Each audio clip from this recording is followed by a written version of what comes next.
APDSC polity syllabus అండి. ఇప్పుడు history చెప్పాను, తర్వాత పాలిటీ.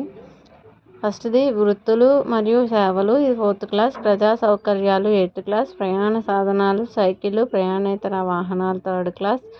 రవాణా వ్యవస్థ 4th క్లాస్. అంతర్జాతీయ రవాణా, ఎగుమతులు దిగుమతులు, గ్లోబల్ విలేజ్, ఇది పాలిటీలోనే వస్తుంది, ఎకనామిక్స్లో కూడా వస్తుంది. రహదారి భద్రత 7th క్లాస్.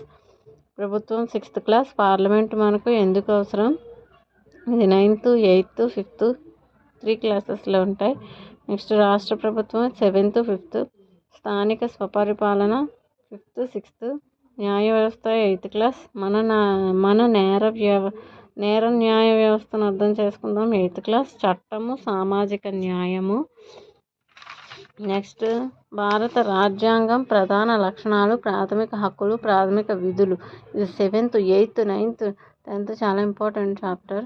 నెక్స్ట్ ప్రాథమిక హక్కులు 9th క్లాస్. లౌకికత్వం, అవగాహన 8th క్లాస్. చట్టాలను అర్థం చేసుకుందాం 8th క్లాస్.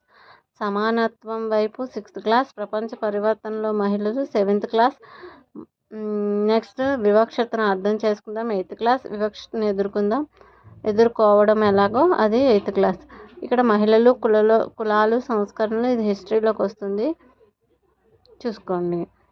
ఇక్కడ ఏం చెప్పదలుచుకున్నాను అంటే హిస్టరీ కూడా 21 టాపిక్స్, సివిక్స్ కూడా 21 టాపిక్స్. ఇలాగా టాపిక్ వైజ్ మనం రాసుకుని పెట్టుకుంటే డిఎస్సి ప్రిపరేషన్లో ఈజీగా అవుతుంది. మన సిలబస్ వైజ్గా చాప్టర్స్ని కంప్లీట్ చేసుకుంటే ఈజీగా అయిపోతుంది.